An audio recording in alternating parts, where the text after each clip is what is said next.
Lucas capítulo 22. Eu, porém, roguei por ti, para que a tua fé não desfaleça. Tu, pois, quando te converteres, fortalece os teus irmãos. Versículo 32. Os momentos finais do ministério terrestre de Jesus deveriam fazer parte de nossa meditação diária de forma especial, como aconselha a irmã White.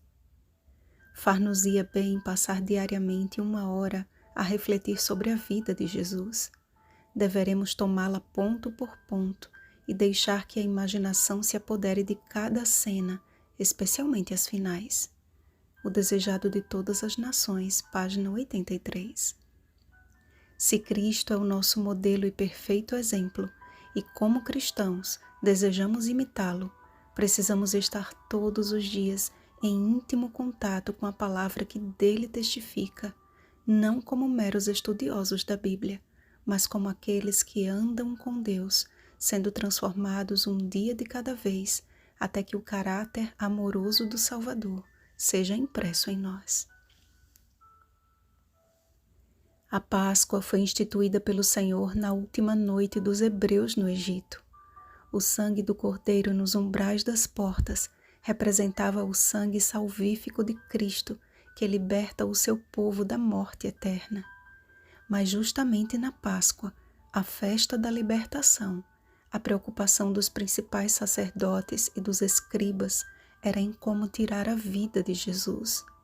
Aqueles que deveriam ser os primeiros a reconhecer em Jesus o cumprimento das profecias foram os primeiros a se levantarem contra ele. Preocupavam-se mais com a reação do povo do que com a reação de Deus. E pela união satânica entre líderes judeus e um de seus próprios discípulos, Jesus foi entregue à humilhação e, finalmente, à morte. O Senhor também nos deixou luz sobre isso nos últimos dias. Ao aproximar-se a tempestade, uma classe numerosa que tem professado fé na mensagem do terceiro anjo, mas não tem sido santificada pela obediência à verdade, abandona sua posição, passando para as fileiras do adversário. Tornam-se os piores inimigos de seus antigos irmãos. O Grande Conflito, página 614. Chegada a hora, Jesus e os apóstolos estavam reunidos à mesa no lugar determinado. O Criador do fruto da videira tomou um cálice de seu sumo pela última vez, até que venha o reino de Deus. Há uma ceia no céu, preparada para os que hão de herdar a salvação, e Cristo se abstém de comê-la, aguardando seus convidados. O amoroso convite do Cordeiro Pascal é para que estejamos preparados para celebrá-la com ele. Eis que estou à porta e bato. Se alguém ouvir a minha voz e abrir a porta, entrarei em sua casa e cearei com ele e ele comigo. Apocalipse capítulo 3, versículo 20. Em memória de Cristo, participamos dos emblemas sagrados como uma forma de confirmar a entrega de nossa vida a Ele, celebrando a nova aliança, a confirmação da entrega de Cristo por nós. Nossas afeições, portanto, precisam estar centradas na pessoa de Jesus Cristo, no que Ele fez por nós e na confiança em Suas palavras, que são fiéis e verdadeiras. Apocalipse capítulo 22, versículo 6. Só assim estaremos salvos do engano e do mal de cobiçar posições e privilégios que não nos pertencem. Como Jesus rogou por Pedro para que a sua fé não desfalecesse, Ele, através de seu Espírito, realiza a mesma obra por nós agora, com gemidos inexprimíveis. Romanos capítulo 8, versículo 26.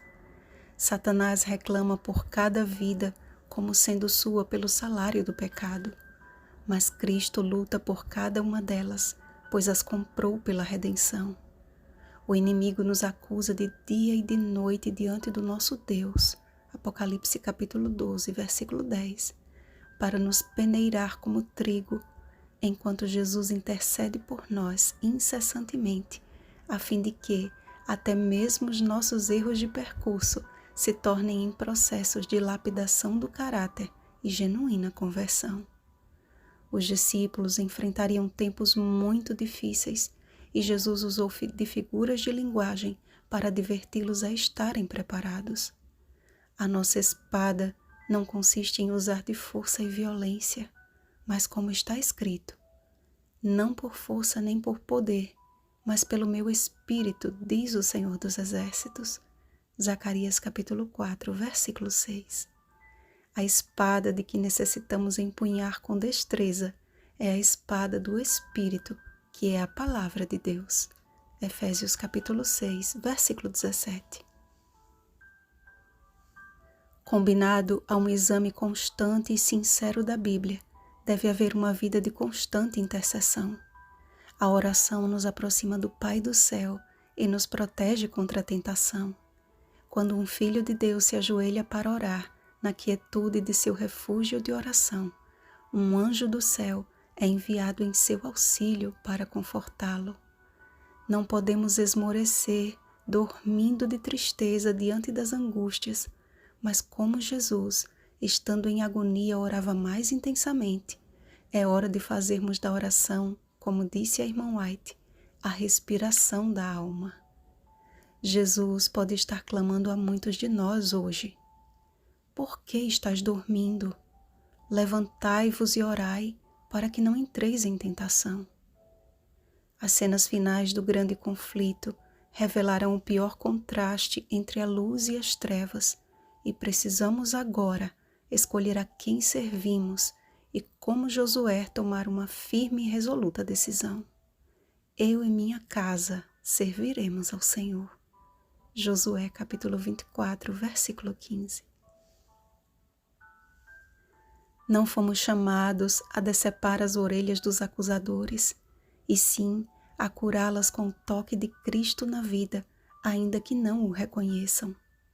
Logo chegará a última hora e o poder das trevas, quando o derradeiro povo de Deus sofrerá a mais terrível tribulação. Daniel capítulo 12, versículo 1. Não haverá mais lugar para negativas e espírito de covardia, mas como fiéis sentinelas de Deus, muitos de nós serão levados diante das autoridades a fim de serem interrogados. E com a mesma animosidade dos 3 jovens hebreus diante da fornalha acesa, Daniel capítulo 3, versículos 17 ao 18, ou de Daniel diante da ameaça da cova dos leões, Daniel capítulo 6, versículo 10, também tentarão nos intimidar com leis arbitrárias que ignoram qualquer liberdade de crença ou direito fundamental. Como Cristo, muitos cristãos serão levados aos tribunais como se dada a oportunidade de se defenderem, quando, na verdade, suas palavras iluminadas pelo Espírito Santo serão tidas como testemunho contra eles mesmos. Amados, eu sinto em meu coração que não falta muito para o retorno do nosso Senhor e Salvador Jesus Cristo, e os muitos sinais são uma prova disso. Mas quem sou eu para sentir ou deixar de sentir? Podemos ser facilmente enganados por nossos sentimentos. Existe, porém, algo que não se trata de sentimento, mas de convicção. Seja amanhã ou num tempo em que eu já esteja no pó da terra, hoje, agora, é o tempo da minha oportunidade de estar preparada e desejosa de encontrar o meu amado Redentor. Como Jó, a minha alma declara, porque eu sei que o meu Redentor vive e por fim se levantará sobre a terra. Vê-lo-ei por mim mesma, os meus olhos o verão e não outros. De saudade me desfalece o coração. Jó, capítulo 19, versículos 25 e 27. Você está preparado? Você está preparada para a extraordinária ceia da eternidade? Não é tempo de temer o que está por vir. É tempo de viver cada dia, clamando pela direção do Espírito Santo a cada passo. E como Paulo, nossa fé será diariamente fortalecida na certeza de que quer vivamos ou morramos, somos do Senhor. Romanos capítulo 14, versículo 8. Vigiemos e oremos. Um feliz sábado, última Igreja de Cristo. Rosana Garcia Barros.